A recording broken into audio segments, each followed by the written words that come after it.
नमस्कार बच्चों, कैसे हैं आप सब। आज हम लोग रामनरेश त्रिपाठी जी का जो स्वदेश प्रेम है उसका दूसरा भाग अध्ययन करेंगे। इनका ये जो स्वदेश प्रेम कविता है जो कक्षा 10 के काव्यखंड में संकलित है, ये इनकी काव्यखंड की जो रचना है स्वप्न से ली गई है और इसकी रचना इन्होंने 1929 में की, यानी आज़ादी से पहले जिस समय आंदोलन चल रहे थे उस समय की ये रचना है, जिसमें इन्होंने उस समय के युवाओं को ये प्रेरणा दी कि वो आत्मसम्मान के साथ जिएं और देश के लिए, देश के प्रति अपना जो प्रेम है वो समर्पण करें, अपना आत्मसमर्पण करें, जिससे हम देश को आज़ाद करा सकें। वह कविता आज भी प्रासंगिक है कि किस प्रकार से हम अपने जीवन में स्वाभिमान के साथ जिएं और देश के लिए कुछ महान करने का जज्बा अपने अंदर रखें। इन सब चीज़ों को आइए हम बचे हुए इनकी दूसरे भाग में अध्ययन करते हैं। चलिए देखते हैं। तुम तो हे प्रिय बंधु स्वर्ग सी सुखद सकल विभों की आकर, धरा शिरोमणि मातृभूमि में धन्य हुए हो जीवन पाकर। प्यारे बच्चों, ये दूसरा भाग कि क्या है, तुम तो हे प्रिय बंधु स्वर्ग सी सुखद सकल विभुओं की आकर, धरा शिरोमणि मातृभूमि में धन्य हुए हो जीवन पाकर। तुम जिसका जल अन्न ग्रहण कर बड़े हुए हो लेकर जिसकी रज, बड़े हुए हो लेकर जिसकी रज, तन रहते कैसे तज दोगे उसको हे वीरों के वंशज। प्यारे बच्चों, संकेत डालेंगे, ठीक, संदर्भ वही पहले वाला रहेगा, जैसे कि प्रस्तुत पद्यांश हमारी पाठ्यपुस्तक हिंदी के काव्यखंड में संकलित स्वदेश प्रेम नामक शीर्षक से लिया गया है, जिसके रचयिता रामनरेश त्रिपाठी जी हैं। और प्रसंग क्या हो जाएगा, मूल भाव क्या है इसमें, कि मूल भाव है कि प्रस्तुत पंक्तियों में मातृभूमि को स्वर्ग के समान बताते हुए उसके प्रति प्रेम भाव की प्रेरणा दी गई है, उसके प्रति प्रेम की प्रेरणा दी गई है, मातृभूमि से प्रेम करने कि व्याख्या क्या हो जाएगा प्यारे बच्चों, कि रामनरेश त्रिपाठी जी कहते हैं कि हे प्रिय बंधु, हे भाई, तुम जहाँ पर जन्म लिए हो, जिस भूमि पर जन्म लिए हो, वह स्वर्ग के समान सुंदर है, सुखद सुख देने वाली है, तथा सकल विभवों की आकर, सकल का अर्थ है संपूर्ण, विभव का अर्थ क्या है, वैभव, विभव का अर्थ क्या है, वैभव, ऐश्वर्य, आराम, सुख, कि वह भूमि स्वर्ग के समान सुख देने वाली है, संपूर्ण सुखों की, वैभव की खान है। और जहाँ पर तुम जन्म लिए हो, जिस भूमि पर, वह पूरी पृथ्वी पर शिरोमणि है, धरा शिरोमणि है, वह मातृभूमि, वह तुम्हारी मातृभूमि जहाँ पर तुमने जन्म लिया है, वह देश पूरी दुनिया भर में सर्वश्रेष्ठ है, वह भूमि दुनिया भर में सभी देशों से सर्वश्रेष्ठ है। ऐसे भूमि पर जन्म लेकर तुम धन्य हो गए हो। और हे वीरों के वंशज, जरा तुम यह बताओ कि जिसका जल अन्न ग्रहण करके बड़े हुए हो, जिसकी मिट्टी में, रज में, धूल में खेले हो, यह शरीर रहते उसे कैसे त्याग दोगे, यह तन रहते, यह शरीर रहते उस मातृभूमि का त्याग कैसे कर सकते हो। अर्थात बात कही क्या जा रही है कि जो लोग देश छोड़ के भाग जाते हैं किसी भय से, या जो पढ़ लिख लिए, अच्छे डॉक्टर, इंजीनियर हो गए, जो अब देश की सेवा करनी चाहिए, वो भाग जाते हैं। ज़रा सोचो कि जगदीश चंद्र बोस, वेंकट रमन, एपीजे अब्दुल कलाम जैसे वैज्ञानिक अगर देश छोड़ के चले गए होते विदेशों में पैसे के लिए, तो क्या जो आज हमारा देश विज्ञान के क्षेत्र में जो प्रगति कर रहा है, वो विज्ञान के क्षेत्र में जो उपलब्धियाँ हासिल कर रहा है, क्या संभव हो पाता? नहीं। इसीलिए वह कह रहे हैं कि जिसका तुम अन्न जल ग्रहण करके, जिसकी मिट्टी में खेल के तुम इतने बड़े हुए हो, और उसको ये तन, ये शरीर रहते कैसे उसका त्याग कर सकते हो। कोई अपनी माँ का त्याग कर सकता है, उसी प्रकार से कवि कह रहे हैं, ठीक, कि यह तन रहते, यह शरीर रहते उसे कैसे त्याग सकते हो, कैसे छोड़ सकते हो। इसलिए हर परिस्थिति में, चाहे कैसी भी स्थिति क्यों न हो, स्वाभिमान के साथ अपने देश की रक्षा के लिए डटे रहना है, उससे प्रेम करना है। ठीक प्यारे बच्चों, काव्यगत सौंदर्य वही भाषा खड़ी बोली, ठीक, रस वीर रस, ठीक, और छंद वही मात्रिक छंद है, सिर्फ मात्रिक छंद लिख देंगे। और अलंकार, अलंकार क्या है इसमें कि अनुप्रास अलंकार और स्वर्गसी, स्वर्गसी में जो है कि उपमा अलंकार, ठीक है, कि स्वर्गसी में उपमा अलंकार और जो है कि अनुप्रास अलंकार। अनुप्रास अलंकार हम लोगों को कहाँ मिलेगा कि सुखद सकल सवर्ण की आवृत्ति यहाँ पर है, ठीक है, तो अनुप्रास यहाँ पर दिख गया, ठीक। जीवन पाकर जिसका रज, ठीक है, वंशज, ये अंत्य अनुप्रास में भी आ जाएगा, ठीक। आकर पाकर रज वंशज, ठीक, अंत्य अनुप्रास यहाँ पर भी दिख रहा है। प्यारे बच्चों अगला देखते हैं हम लोग।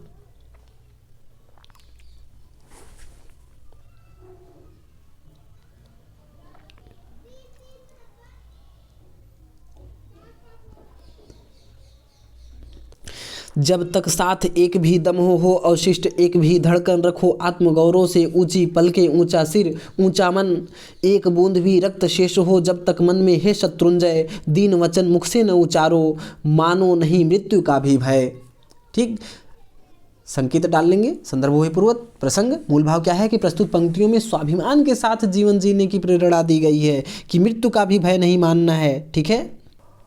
व्याख्या, व्याख्या क्या हो जाएगी प्यारे बच्चों कि रामनरेश त्रिपाठी जी कहते हैं या कवि कहते हैं कि हे वीरों के वंशज, कि जब तक शरीर में दम यानी सांस, जब तक शरीर में एक भी सांस शेष हो, जब तक शरीर में एक भी श्वास शेष हो, यानी जब शरीर में सांस चल रही है, अवशिष्ट एक भी धड़कन, अवशिष्ट का अर्थ बचा हुआ, कि अगर एक भी धड़कन तुम्हारी बची हुई है यानी धड़कन एक भी चल रही है और सांस चल रहा है, तब तक किसी के सामने सिर झुकाओ नहीं, सिर मत झुकाओ, दीन वचन मत बोलो, रखो आत्मगौरव से ऊंची पलके ऊंचा सिर ऊंचा मन, कि किसी के सामने गिड़गिड़ाना नहीं है, ठीक। अपने मान सम्मान आत्मगौरव की रक्षा करते रहना है, यानी जब तक एक भी सांस है, यानी जब तक शरीर में सांसें चल रही हैं, धड़कनें चल रही हैं, तब तक अपने आत्म मान सम्मान की रक्षा करनी है, किसी के सामने सिर झुकाना नहीं है,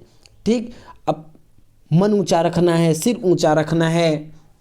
और हे वीरों के वंशज, कि अगर शरीर में रक्त की बूंदें हैं तब तक हे शत्रुओं पर विजय प्राप्त करने वाले, शत्रुंजय का अर्थ है शत्रुओं पर विजय प्राप्त करने वाला, कि हे शत्रुओं पर विजय प्राप्त करने वाले, जब तक शरीर में रक्त की एक भी बूंदें हैं, यानी जब तक जी रहे हो तब तक किसी के सामने, यानी अंतिम दम तक किसी के सामने याचना नहीं करना है, गिड़गिड़ाना नहीं है, और मानो नहीं मृत्यु का भी भय, सामने भले से मृत्यु क्यों ना हो लेकिन अपने मान सम्मान की रक्षा अंतिम दम तक करना है।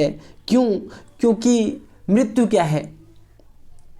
मृत्यु तो हम जिस ऐसे देश में जन्म लिए हैं जहाँ पर मृत्यु को वस्त्र बदलना माना जाता है, जिस प्रकार से एक व्यक्ति वस्त्र बदलकर एक वस्त्र उतार कर दूसरा वस्त्र पहन लेता है, उसी प्रकार से ये जीव भी दूसरा शरीर धारण कर लेता है एक शरीर छोड़कर, ठीक। इसलिए ये मृत्यु भी अंत नहीं है, ये एक विराम स्थल है, मृत्यु विराम स्थल है।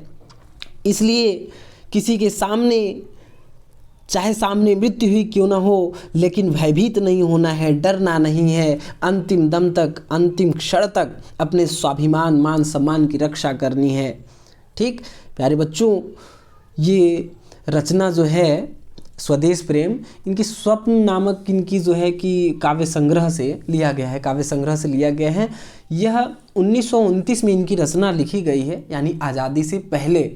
तो आंदोलनकारी जो थे, यानी देश के प्रति देश प्रेम हो और वे अंग्रेज़ों के सामने झुके ना, गिड़गिड़ाए ना किसी से, उस समय को दृष्टिगत करते हुए ये रचनाएं लिखी गई हैं, ठीक। आज भी ये प्रासंगिक है कि चाहे कोई भी हो, हमें अपने मान सम्मान की रक्षा हमेशा करना है, चाहे अंतिम दम तक ही, यानी अगर शरीर में श्वासें चल रही हैं तो मृत्यु से भी पहले क्या है? स्वाभिमान है, स्वाभिमान पहले है, ठीक।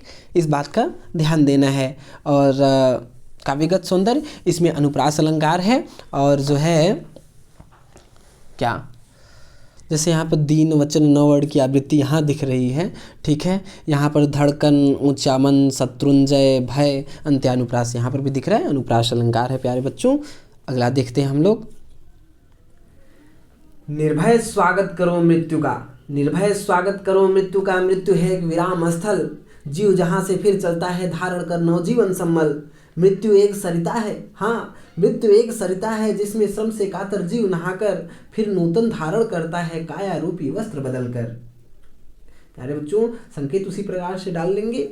प्रसंग क्या है, इसमें बात कही क्या जा रही है कि प्रस्तुत पद्यांश में देश की रक्षा में आवश्यकता पड़ने पर मृत्यु का वर्ण करने की बात कही गई है, मृत्यु का चयन करने की बात कही गई है। यानी आवश्यकता पड़ने पर मृत्यु का भी चयन करना हो तो कर लेना चाहिए, ऐसी बातें उसमें कही गई है।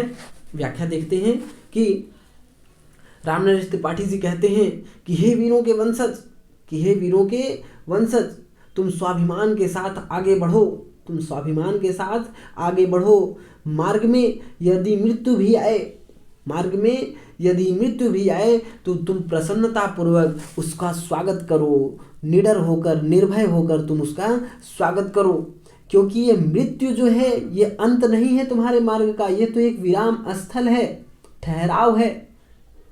रामनरेश त्रिपाठी जी क्या कह रहे हैं कि तुम्हारे मार्ग का मृत्यु जो है वो अंत नहीं है, वो एक मात्र विराम स्थल है, जहां पर जिस स्थल पर, जिस विराम स्थल यानी ठहराव है, जहां पर रुक कर नई काया धारण कर, नया शरीर धारण कर, जीव जहां से फिर चलता है, जीव यहाँ से नया शरीर धारण कर, नई उमंग धारण कर, नया जीवन आधार, संबल का अर्थ होता है आधार, प्राप्त कर फिर चल देता है। इसलिए तुम्हारे मार्ग में यदि मृत्यु भी आए तो तुम उसे भयभीत मत हो, डरो मत, उसका स्वागत करो। मृत्यु क्या है, एक सरिता है, एक नदी है। मृत्यु क्या है, एक सरिता है, नदी है, जिसमें श्रम से कातर जीव नहाकर, श्रम से कातर का अर्थ क्या है, थका हुआ, कि श्रम से थका हुआ मनुष्य मृत्यु रूपी सरिता में नहाकर फिर नया जीवन, नई उमंग धारण कर आगे बढ़ता है, फिर नूतन धारण कर, नया धारण कर आगे बढ़ता है। इसलिए हे वीरों के वंशज, तुम भयभीत ना हो। यह काया रूपी वस्त्र बदलकर जीव नया रूप धारण करता है, नया शरीर धारण करता है। मृत्यु तुम्हारे मार्ग का अंत नहीं है, इसलिए तुम्हारे मार्ग में यदि मृत्यु भी आए तो तुम निडर होकर उसका स्वागत करो, ठीक, अपने स्वाभिमान पर आंच मत आने दो, ठीक है।